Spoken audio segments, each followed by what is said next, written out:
Eu comecei a me desenvolver fisicamente ainda muito novinha. Com 13 anos, eu já tinha um corpo praticamente de mulher, peitão, pernas grossas, e foi aí que tudo começou.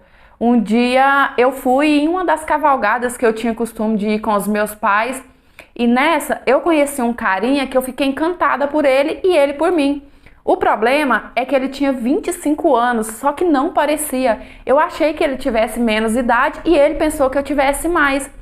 Alguns dias depois, esse cara descobriu o meu número de telefone, a gente começou a conversar, começou a ficar, começou até meio que um relacionamento. Eu tinha acabado de fazer 14 anos, mas eu sabia que o meu pai jamais iria aceitar que eu namorasse esse cara. Ocorre que, com poucos dias que a gente estava namorando, o meu pai descobriu e foi um escândalo. Meu pai foi atrás dele e ameaçou e foi uma confusão. Meu pai só não me bateu porque a minha mãe não deixou. É claro que o meu pai não queria me ver, né, a filha única dele, namorando com um cara 12 anos mais velho, que já era pai de 2 filhos, inclusive de mães diferentes e que só vivia na curtição. Só que como nós dois ficamos insistindo, meu pai disse, olha, quando ela fizer 15 anos, você volta que eu penso no assunto. O meu pai pensou que pelo fato de eu ter acabado de fazer 14 anos, ele iria desistir, né? Ele não ia esperar. Mas quando eu fiz 15 anos, ele voltou e pediu ao meu pai, que novamente não deixou. Foram diversas tentativas, até que na 5ª vez a gente venceu o meu pai pelo cansaço. Começamos a namorar. Eu levei ele para a igreja, eu incentivei ele a voltar a estudar. Pouco a pouco, ele estava se transformando numa pessoa mais responsável. Mas com 1 ano e 3 meses de namoro, eu descobri uma traição e eu fiquei despedaçada, sofri demais. Terminei com ele e depois que eu terminei, ainda descobri que ele vivia dando em cima das mulheres na rua, saía para as festas escondido. E mesmo assim, depois de 15 dias que a gente estava separado, de tanto ele insistir, eu acabei voltando. E por incrível que pareça, ele estava diferente. Ele não estava aprontando, ele não estava saindo sozinho mais, ele estava muito mudado, sabe? Até que quando eu completei 17 anos, ele tirou a minha virgindade dentro de um carro contra a minha vontade. Eu me senti tão mal. Eu chorei tanto, mas naquela época eu não entendia que aquilo era um absurdo tão grande. Ele me disse assim que a carne era fraca, que eu estava muito atraente e eu caí nesse papo furado. Depois da traição, embora ele não estivesse aprontando mais, a menina que ele tinha me traído resolveu me infernizar. Ela passava na minha porta toda hora, até em cima do meu pai ela deu para tentar me atingir. E me doía tanto saber que eu estava passando tudo aquilo por culpa dele. A menina até me ameaçava de me atropelar, sabe? Era muito sofrimento. Com 19 anos, eu engravidei. Eu era muito inexperiente, acreditava no coito interrompido que ele jurava de pé junto funcionar. Eu não tive nenhum tipo de educação sexual, então, por favor, não me julga pelo que eu vou contar agora. Eu não via como seguir com aquela gravidez e resolvi abortar. Ele comprou vários remédios abortivos para mim, me levou para a fazenda dele e lá foi feito. Eu matei a minha filha e junto com ela um pedaço de mim. Eu me arrependo muito, até hoje quando eu lembro eu choro tanto, mas enfim, o que está feito está feito. Depois do aborto eu soube que eu teria que fazer uma curetagem, então ele me levou para um hospital público que fica na cidade vizinha. E lá eu passei horas horríveis, porque eu fiquei o dia todo numa sala junto com as mulheres que estavam dando à luz. Então aquilo para mim era uma tortura.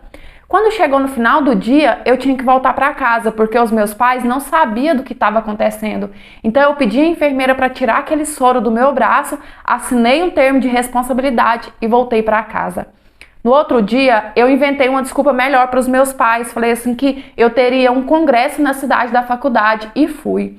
Naquele dia eu implorei tanto para ele pagar um hospital particular, para eu não ter que passar aquilo tudo de novo. E ele tinha condições de fazer isso, ele tinha condições de pagar, mas ele não quis.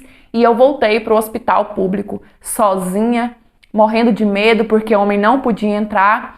Mas graças a Deus, Foi um médico muito bom que me atendeu, ele me examinou e falou assim que não teria necessidade de fazer o procedimento, que o meu corpo por si só iria expulsar tudo. E eu fiquei bem mais aliviada, consultei e já voltei para casa. Depois disso tudo, as coisas começaram a piorar cada vez mais. Parece que era castigo de Deus, sabe? Até que 2 anos depois, eu conheci um carinha no meu serviço que me fez sentir melhor, me fez sentir bem, me fez sentir mulher de novo. Ele me tratava muito bem e acabou que eu fiquei com ele sem sentir um pingo de remorso. Afinal, eu estava devolvendo só um pouquinho do que o meu namorado tinha feito comigo. Depois de alguns dias que eu tinha ficado com esse cara, eu tava farta de tudo, resolvi contar pro meu namorado a traição. Contei pra ele, terminei o nosso namoro e viajei. Mas vocês acham que ele desistiu de mim? Não. Quando eu tava com ele, quando eu morria por ele me tratava muito mal. Mas agora que ele viu que tava me perdendo, ele tava mansinho, sabe? Ele andava atrás de mim, ele ficava fazendo 1000 promessas, onde eu ia ele tava atrás, até que resolvi voltar. Mas cada vez que a gente terminava e voltava, o nosso relacionamento ficava ainda pior. Agora ele sempre me humilhava, jogava na minha cara que eu tinha traído ele, me tratava feito um cavalo, sabe? Por 3 meses eu fiquei numa depressão profunda e ele jogando na minha cara que eu merecia aquilo, que era Deus me castigando. Enfim, eu tenho uma loja online no aplicativo Delivery aqui na minha cidade. Eu vendo cosméticos e também presente. Ontem foi Natal e eu já estava me arrumando para a ceia quando chegou um pedido no aplicativo e eu não vi. Então o cliente me ligou fazendo o pedido por telefone.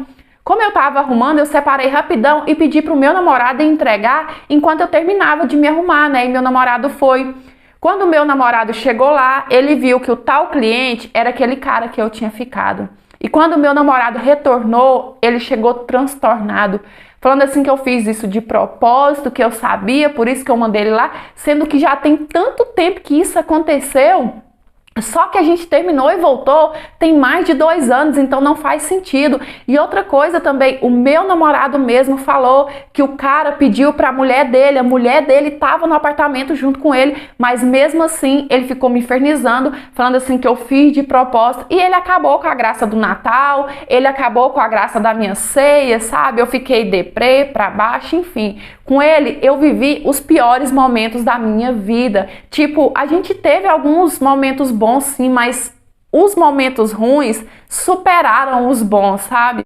Eu tô muito infeliz e eu acho até que eu desenvolvi dependência emocional por ele, porque eu já tentei terminar tantas vezes, mas sempre que ele volta mansinho, eu acabo perdoando, eu acabo voltando pra ele. Hoje eu entendo por que meu pai não queria de jeito nenhum que eu entrasse nesse relacionamento. Era pra evitar, né, tudo isso que eu tô passando, mas eu não escutei meu pai e me dei muito mal.